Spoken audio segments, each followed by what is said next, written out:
start with you, since this is all about African institutions coming in and leading the charge. Let's start with the AU and hear the AU perspective. You had to put me on the hot seat. That's okay. Africa is a big continent. We have to take the hot seat. Well, as you all might know erroneously, we are not the dark continent that we have been painted to be.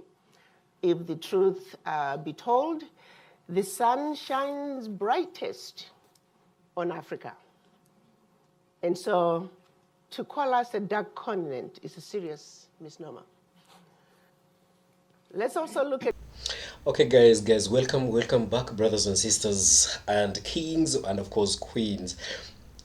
It is the greatest misnomer that is from her. And I can tell you that, you see, Chiomboriko has got a way of trying to get people's attention. And in this particular forum here, she is going to talk about what is ailing Africans. We're going to watch that one shortly. And what are the remedies? What are the solutions? What are the solutions that are there for the Africans to emulate? How are the Africans, both in diaspora and those who are back home here, are supposed to behave and act or respond towards changes, and changes that are going to bring drastic changes that are going to be noticeable in global platform.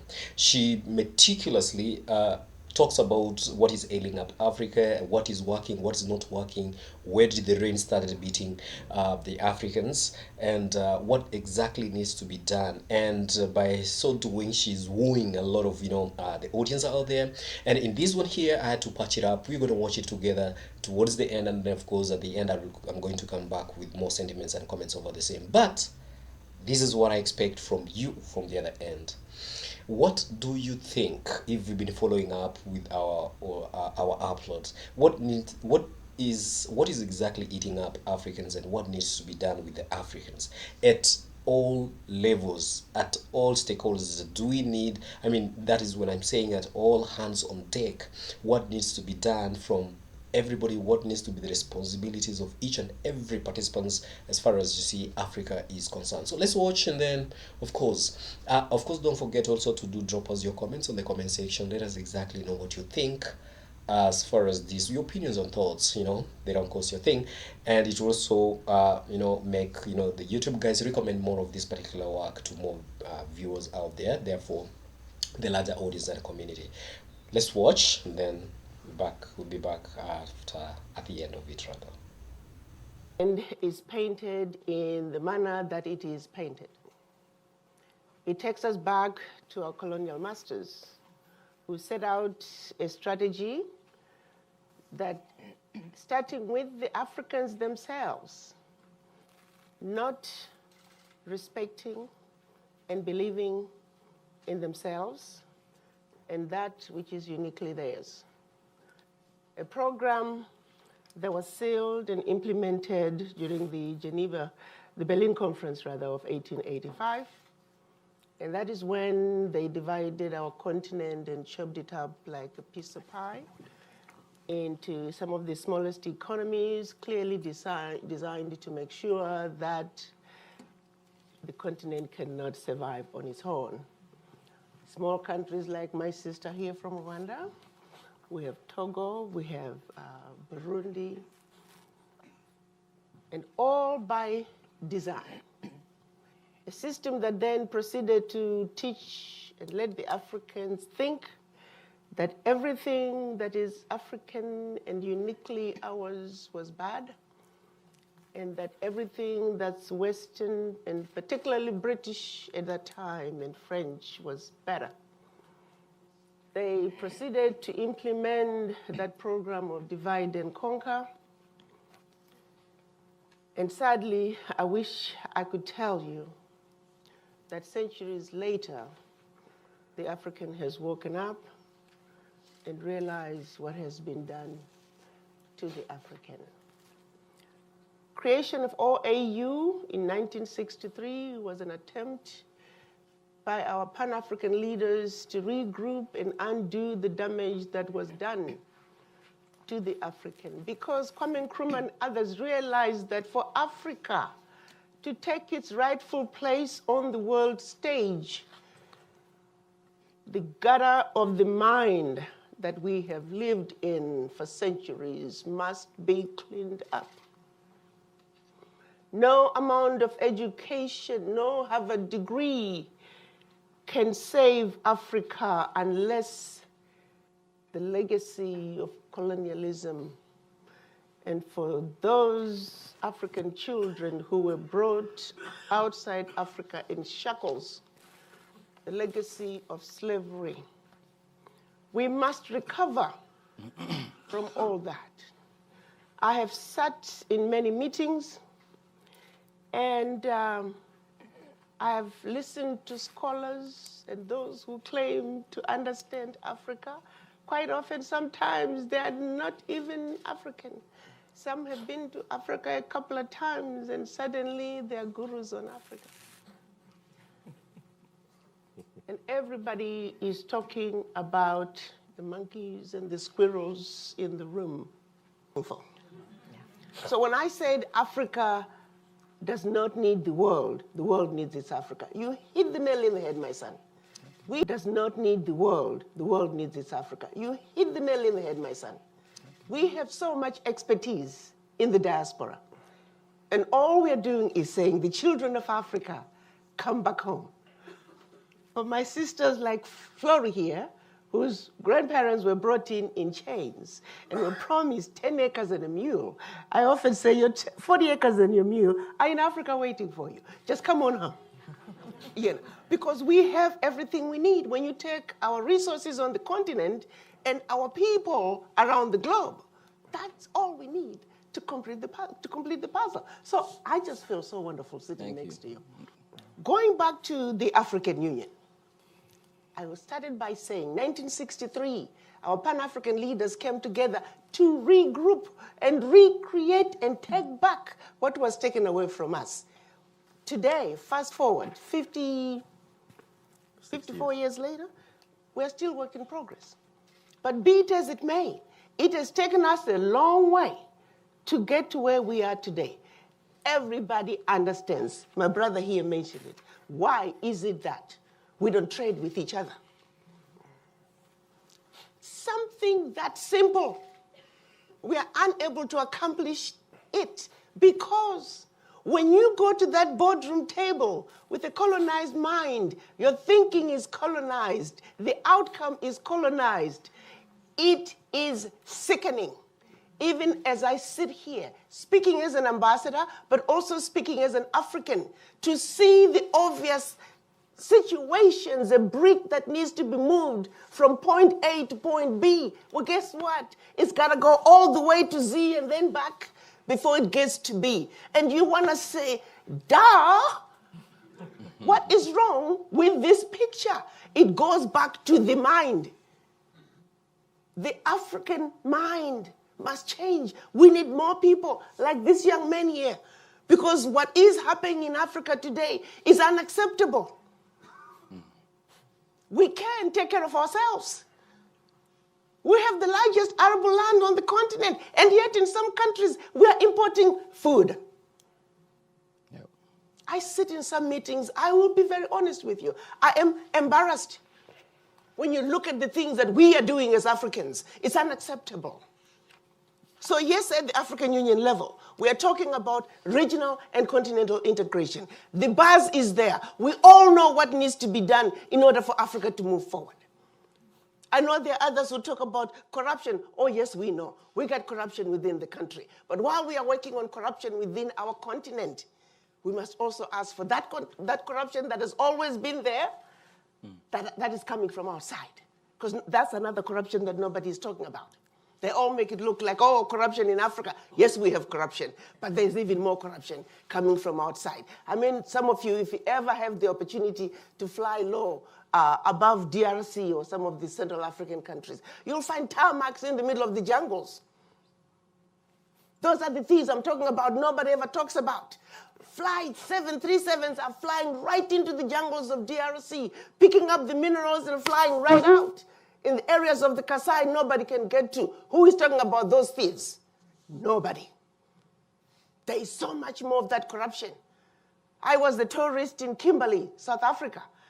And flights were flying in and flying out. And I thought I was at the international airport. I asked our tour guide, I said, I didn't realize Kimberley, South Africa has an international airport. She said, oh, no. These are planes coming out from outside to pick up the minerals. I'm like, what? Where are they going with the minerals? It's our London Stock Exchange.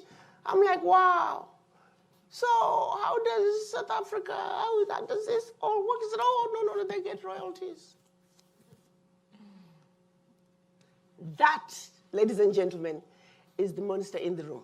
So while we try to work on regional and continental integration, those outsiders with ulterior motives are coming in quietly, creating conflicts. If you look like these Africans are beginning to get it together, next thing you know, there's an uprising. There's conflict here. We too, the Africans, must now wake up and smell the coffee and see what is being done to us and stop it in its tracks. And that's what we are doing from the African Union level. Bravo. Going back to what I was saying about no amount of education can change you unless your mind is in the right place. Mm-hmm. Can you imagine if we can just have a few more Africans like him? Mm. And that's what we're talking about, that we need Africans who get it. A leader is as good as the people he is leading. So I am challenging the diaspora to say, don't just sit back and shoot out complaints. Don't be an empty bucket that's making noise. You got to get involved. So the diaspora, if you're listening, we need you to go home and participate in the process. That's true. Because the truth is, for true change to come to Africa, it has to be brought by the Africans. So thank you. We need more like you, and that's what I'm talking about. Thank you. Bravo. Very diverse questions. Try to wrap them all up into one answer. Let's start with the image of Africa. Remember, young man, the image of Africa that was created during the colonial times was designed for a specific purpose. Sadly, and I'm going to put it right back at us Africans, in some cases, we are the worst enemies when it comes to promoting our own Africa. We are quick to fight. You will not find an American, and I can assure you, you go outside Africa and you run into an American, they will not allow you to put down America. So why do we allow ourselves to engage in conversations with non-Africans and we're putting down our Africa? No country is without faults. And yet when issues occur in Africa, they're put on a pedestal. The same could be happening here. I'm going to share with you, I was watching CNN years ago, 60 Minutes. There was this white American doctor who was going around the gutters of Harlem, taking care of these homeless people who were down and under. And I mean, there was filth, there was everywhere, but the peach was the good Samaritan doctor. These were horrible living conditions for Americans in Harlem. The next segment was about Lagos, but the spin this time was on the leadership. But they were the same people in the gutters in Lagos, but the spin was, how could the Nigerian government do this? There are people in the gutters, but the conditions were the same. When they were in America, the spin was the good Samaritan doctor. But the same conditions prevailed in Nigeria. Oh, how can the government do this? A man in the gutter is a man in the gutter, no matter where we find them. There are things happening in this country that are not given the highlight. They are getting the highlight that they need, but they don't define America. So why are similar situations in Africa given a platform and highlighted as if it is happening all over Africa? a simple situation happening in some little corner of Africa somewhere in a country, but it is painted as if it's happening throughout Africa. We, the Africans, must defend our Africa viciously. Because there is a lot of good news coming out of Africa that is not spoken. And yet all we do is highlight the negatives. We as Africans must take a position and viciously, and I mean viciously, defend our Africa. Because if Africa is in the gutter, guess what? You're putting it in the gutter. And as an African, you have a responsibility to do something about it. That answers your question. Now in terms of how can I be proud of my Africa? You need to be proud of Africa, know your history, know where you come from, and stand up on the highest mountain and proclaim to the world who you are. A proud, handsome African man. And nobody needs to tell you that. Now, if you get out of bed and need somebody to tell you how beautiful you are and how important you are and how powerful you are as an African man, then you got a problem, and you need a serious conversation with the image in the mirror. David, And I think, okay. Yes, thank you, madam. I just want to build on your word of wisdom, that if you have an act of violence somewhere in Africa, it's right away a terrorist. You have an act of violence, and one killed one person, the other one killed 50. In Africa is a terrorist. In here is an alleged killer or an alleged potential disabled person. And that's the problem that we have. Madam, I agree with you, but the communication starts from home. We don't sell the stories. We don't sell that now there is more transitional and democratic countries, elected governments in the continent than ever before. We don't sell that for the 20 elections that took place in Africa, all of them, there was a transition, a peaceful, there is not one single drop of blood that has, in Zimbabwe, for example, a few months ago. We don't talk about it. We are not strong enough, we are not aggressive enough, and I agree with you that Africa should have a fair trade. But in order for Africa to have a fair trade, Africa should be united. 1 billion, 2 billion people would face any bloc in the world, including China. If we speak in one voice, and only one voice, we don't have to tell them for fair trade. The fair trade will impose itself, and we'll have strategic partnership all over the world. It's not demanding or asking for ODA. It becomes a requirement. The requirements will come when we have a large market with 1.2 billion people and a very large GDP. Now, to be proud of Africa, look at what's happening in the street. Look at Tunisia. 7 years ago, the streets spoke and put Ben Ali out of the country. 7 years later, they came and asked the new government to be accountable. And what's happening is turmoil everywhere in the country. They are asking to take stock of what's happening. And if the people of Tunisia have died, they wanted to have actually the results and the impact of 7 years ago. So, and that is trickled down in all African countries. You have it in Burkina Faso, you have it in Mali, you have it. So be proud of Africa, because the leaders are aware of that, and more of them are leaving out, and it's not sustainable. Because why? Because the youth are connected. What's happening in Tunisia is happening in Mali. Right away, it's in South Africa. Right away, it's in Zimbabwe. So they know what's happening literally every minute in the world. In addition to that, they have an alternative. Alternative for migration is now the borders are closed. The ceilings are not actually glass ceiling, it's concrete ceilings. But they know that they have extremists, that they can knock at the door and they are willing to accept them. So would the leaders, if they are wise enough, if they know that their future is important, would they want to allow this young to be together, go to the street or the extremists, and therefore it's not sustainable. I agree that there is a autocracy, but it's not, it's 5 years, 10 years from now. Let's not forget that Africa has lost decades. The decades have been imposed. Most of the policies, public policy, has unfortunately been imposed by outsiders because they are donors. But now, with African taking the control, Africa has developed its own agenda. Africa is the leader. Africa is managing. Africa is mainstreaming more and more in their budget, in their plan, their own policy. I want to give you an example. Look at the malaria. The malaria pandemic has lasted a few months, and Africans were resilient enough to be able to tackle that issue. Look at the financial crisis. The financial crisis have not touched as much as Africa because African has well managed their macroeconomic policies. African, according to some international institutions that I would not want to talk about, tell the names, have said that African countries were much better managed economically than some European countries. So be proud of Africa because of the result. Malaria, one example. HIV/AIDS also, African has actually controlled the spread of HIV/AIDS.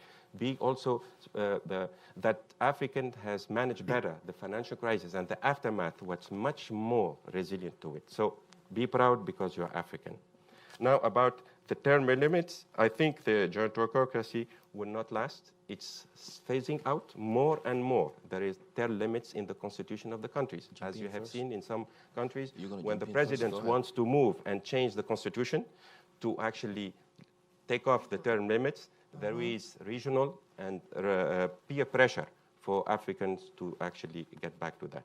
In addition to that, more and more peace and security issues have been tackled at the continental level. They don't ask the NATO, we don't ask the European Union, or we don't ask the UN to resolve internally all peace settlements and peace problems. So with that, be proud of Africa, and the gerontocracy is not sustainable. And to be young, I think the future is bright, because the highest GDP in the world is in African countries. We have, as I was mentioning, the illicit financial flows, 50 billion. If we can go and get that 50 billion, we are not longer depending on the ODA. And in addition to that, the continental free trade that is being launched is 1.2 billion. That's the largest market in the world, with about 500 million middle-class people. Thank you very much, madam. I'd like to ask As I promised, here I am again. Structurally and constructively, the last gentleman, I didn't get his exact name, but I can tell you that he has offered almost a solution to every problem that, not almost, but to some of the problems that are ailing Africans. He's talked about that if Africans come together, in other words, he talked about the unity of Africans, that they are able to harness their GDP, which is, of course, going to be ranked as the 5th globally, meaning that we are going to have an Africa that is responsive as a result of its unity. Number two, he talked about, that Africa doing better in microfinancing, like managing their finances.